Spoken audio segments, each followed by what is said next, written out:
have created huge models such as Omega GPT, GigaNet, as well as the UltraBERT. These models are not only powerful, but at the same time, they are capable of performing multiple tasks, multiple things, as well as monitor them, as well as make predictions for them. Guess what? Even your toaster.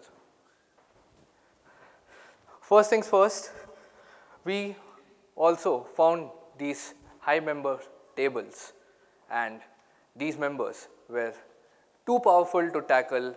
They built so many agents, so many models, and these models with huge complex architectures, huge complex configurations of billions of parameters and hyperparameters on which they are trained. And these models have been ruling the AI underground so far. But there was this one man who had walked away from that life, living far away from these GPU powerhouses, living far away from these memory hawks. Guess his name? None other than John Wick. Living peacefully with his dog and his Mustang CPU he had. He was far away from these GPU slaughterhouses, and these models were aware of this, and the members of the high table couldn't bear the fact that he was living such an efficient life. Even though so many issues that occur in the real world today, models fail at their own compute weight, models become unusable just if one of the parameters are changed or one of the hyperparameters that are changed. So, John Wick, living a peaceful life, was threatened a day, and the members of the high table had sent agents to his house. And these agents broke into his house, took away his Mustang CPU, and worse, they took away his dog.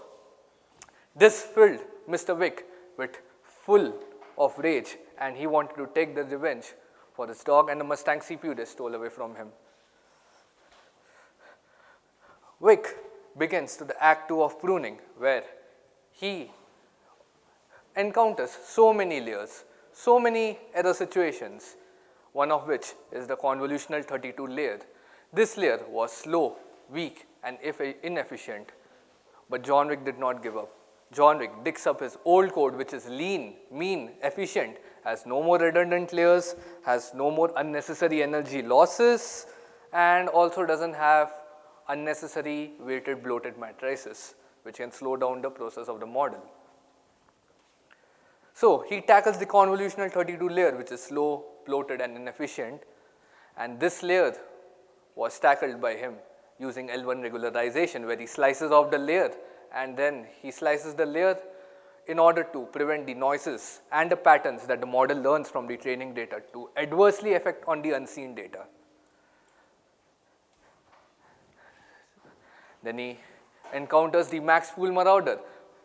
His name was Cassian, if you remember the movie. If you remember the movie, you will find out his name was Cassian, and he was the max pool marauder, where he was distorting the truth. But Wick actually handled him as well, just by using attention mechanism. He was pointing out the factors which were important for the model. He was making sure of all the parameters which were set to an optimum configuration for the model to perform the best. He then faces this situation. This was one of the hardest error situations he encountered so far. He was like, this was a new error situation which I am facing, but the exploding gradient generally is a situation where small models can struggle while tackling complex tasks, and such small models can need lots and lots of more fine tuning so that they will be able to handle the complex tasks. But when he, as a small model, was handling this task or handling this error situation, he handled it using stability training and using appropriate weights. He threatens the enemy's back, saying that he's not back because he wants to be. He's back because they made the model too big. And why would you use a model which has a 12 billion parameter, 13 billion parameter, 14 billion parameter, just to tell you that what are the coffee flavors it could suggest you, right? And then this leads to the Act 3, where the knowledge distillation takes place. He meets a new ally, Sophia, who is a model compressionist expert. She guides Vic through his part. She helps Vic to be a more redefined version of himself, where he learns optimization techniques and skills such as pruning, neural architecture search, all big names coming on the way, right? So he also learns the skill of dimensionality reduction, where all the important features he would be focusing on. He also learns all the important skills like, what we say, early dropping, dropout, and he now becomes a more optimized model assassin.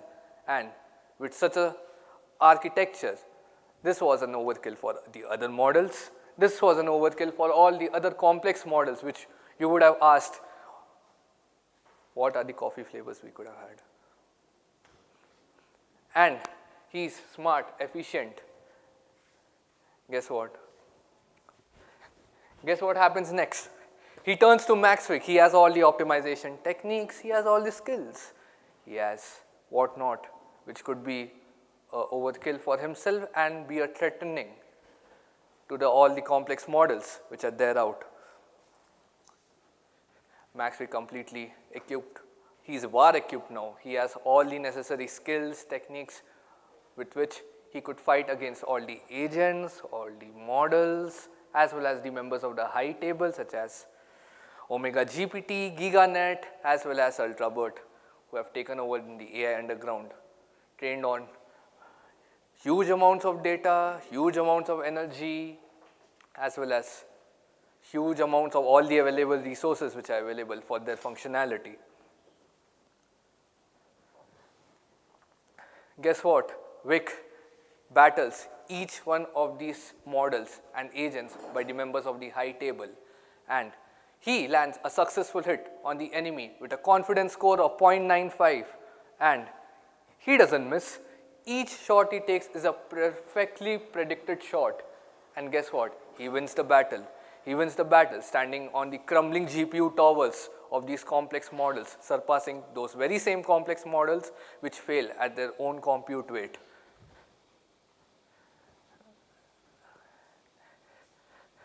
Vic returns back to his place and says, I'm just not going to retire and relax. He, in fact, creates a new generation of models such that those models are efficient, those models have low power supply, those models are ethical in nature, and mainly energy efficient. We should not forget that. Right?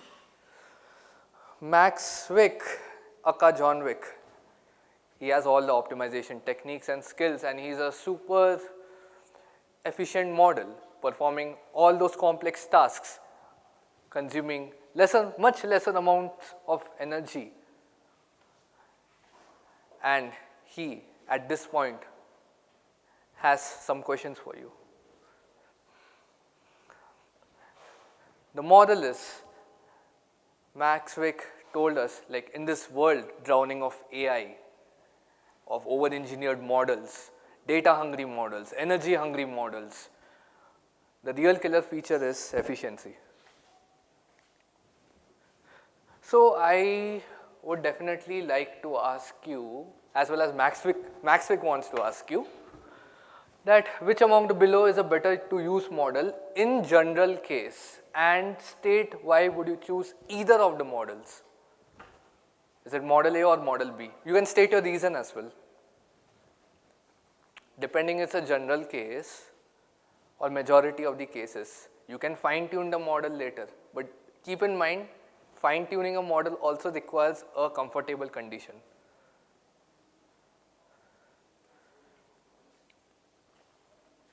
This is a general case, model A or model B. And your model which you choose among these two, it is task specific, right?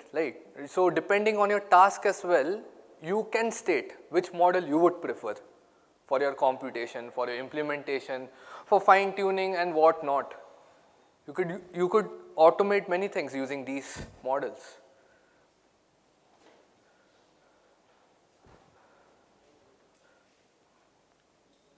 I think if you go in a general purpose, then model B is okay. Model B is but okay. If I have a specific requirement which requires maybe close to 100% accuracy, than the model A. But at the same time, accuracy is just one aspect. Here, accuracy is just one aspect. We can also see that models have other parameters and other metrics such as precision, F1 score, sensitivity, specificity. So that will definitely depend, but that also depends upon the model architecture as well. So depending upon the model architecture, what would you suggest? Depending. Also, when it comes to accuracy, accuracy is relative, right? Accuracy is relative, but if you want a efficient model and then later you also face a situation where model has a 90% accuracy, okay, but if you are fine tuning it, then also you realize that model B, when I fine tuned it, still using lesser energy than the model A, and then at some point of time you even get 98%, 99% accuracy for model B after fine tuning it, and still it consumes lesser energy.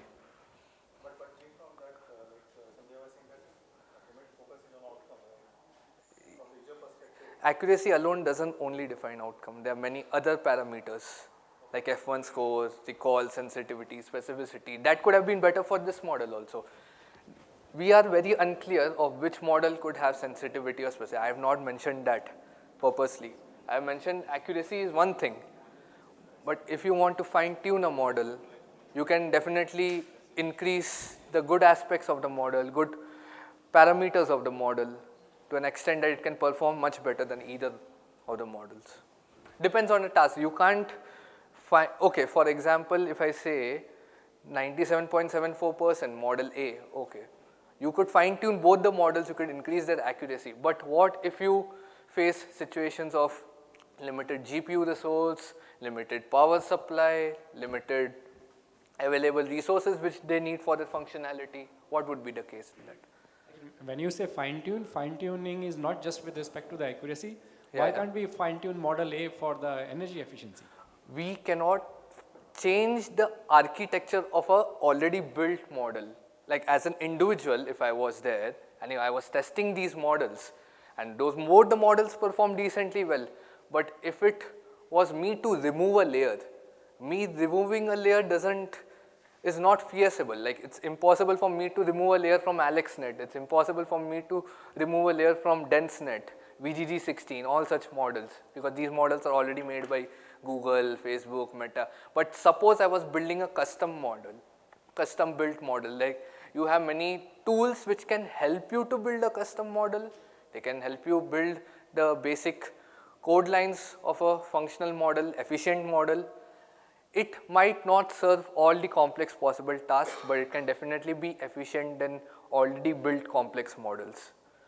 So that is one reason. Depends on what kind of task you have. You have, yeah. You have some n number of tasks. Yeah. Maybe one or two tasks may require extreme accuracy. Yeah, but if I go for task specific, if I'm only seeing with the scenario that I need to fulfill my task, so I can have an SLM instead of LLM, small language model, over a large language model. Large language model is trained on heavy data, is trained on so many resources, and for your task might be a model which is made on other resources, on other data trained. Your LLM is also trained on data which is unrelevant to your task as well, right? Model B, yeah, because model B you can make it task specific also. At the same time, if you want to make it better than model A, you can fine tune and still save some amount of energy than what model A would have taken. Note a model A also could be used because model A, suppose a company A makes model A and company B makes model B, and company A has its own, own set of rules which they don't want to disclose in the public, depending on which the model performs, right? So in that case, they will obviously go with model A because model A has the precautions what it needs to take as per company A. It doesn't know about the precautions what company A takes, that is model B. So you can have your own precautions, you can have your own prompts, you can have your own custom built architectural models. You can also have models which are not too complex to understand, but again there's a fact, like if the models are not too complex, you can't use it for your complex tasks. But when it's task specific, when it's constraint based to you. Wouldn't you like to make a small SLM for your task specific conditions? Wouldn't you make a small agent type of something? Agentic, in the world of agentic AI, we can use small agentic models where we could do this, right? So what are the benefits of energy efficient models? What they provide us? Environmental benefits. Environmental benefits, I would like to say that CO2 emissions are too much in the air underground because of these models. We have economic advantages, energy security, regulatory compliance, technological advancement. Suppose if you want to fine tune your model and you don't have enough resources left, but if your model was initially energy efficient and still you have plenty of resources as per your condition, you can fine tune that model and make it better. And that can help you scale your model. Boom, if you don't use energy efficient models in few days, a few months, few years, never mind. What are the challenges which we face if these energy efficient models are built? So these are the challenges like software and hardware. Main was the resource availability, because as an individual, if I were to make a model so that I can compete VGG16, I could compete AlexNet, I can compete any other models, I would still need a power supply, I would still need that GPU resource which is more than my normal laptop, which is more than any GeForce RTX 4090, 5090 graphics card, right? Special thanks to Sanjay Saini sir and the whole of AgileWoW support team, Equity Knowledge Partners, as well as Scrum to give me this opportunity to speak and make people aware about the energy efficiency models and why we need to build energy efficient models in the industry. Thanks to each and every one of you to attend this event. And any more questions? Any questions, anything related to model efficiency, energy efficiency?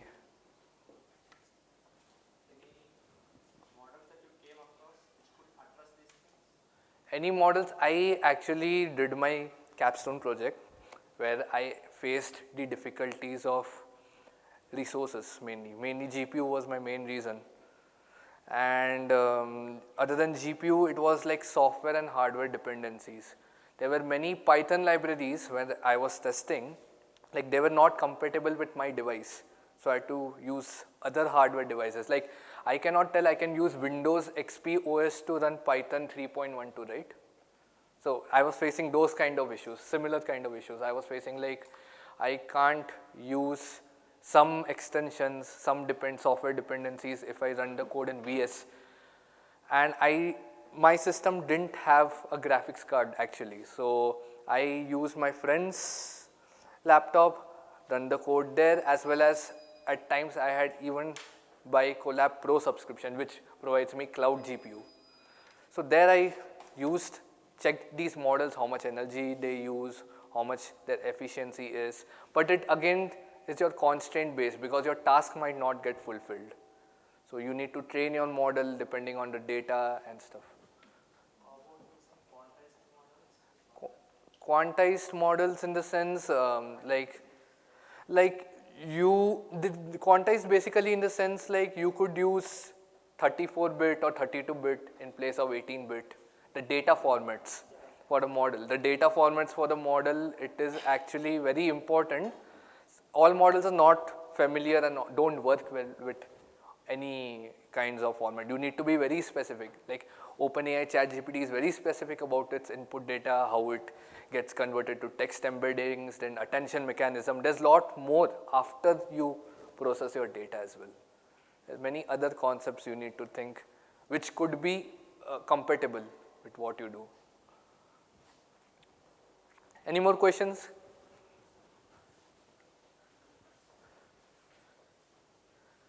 Are you addressing this issue at your individual level or an enterprise? I'm currently expressing this as an individual level, but at enterprise level also, you will see that 80% of the AI startup companies, their money goes behind just compute units, just the GPU power and compute units. Why? Because they need to do so many hit and trials, so many successful attempts in order to get optimum model with optimum configurations with optimum results. So even if you were to build energy efficient models and find out which model is energy efficient, after many hits and trials, you will find out which model is actually energy efficient, but that also leads to wastage of a lot of energy and available resources. So the only thing where you could actually find if a model is energy efficient is find all the research papers, find all the resources in the internet, find all the already published research papers, find out the pattern. At least you get the pattern, you will have an idea. Like LXNet is consuming lesser energy than DenseNet, EfficientNet is in the middle range of these both layers. So this all knowledge you gain from research work and research skills, as well as from all the published research papers. That's open to everyone, right? So anyone can access them. You can find out which model is energy efficient from the existing work which people have done, so that in future people would use those research works and find out, yes, we could take this to another level, we could use these models which are energy efficient. But again, it again comes down to being task based. So it's always recommended that you have specific amount of data, your own data, you can use that. You can also use a model, and since if you build a model, custom model, which is like small, so you will find like you have a bit more safety about your data, right? Because everyone, all of us these days using ChatGPT, we end up giving our data in some or the other manner, no matter if it's image, we say Ghibli style. So GPT has so much of our data, so that's one thing. But if you were to build a small language model and custom built model, then you could really do that. Right. Thank you so much.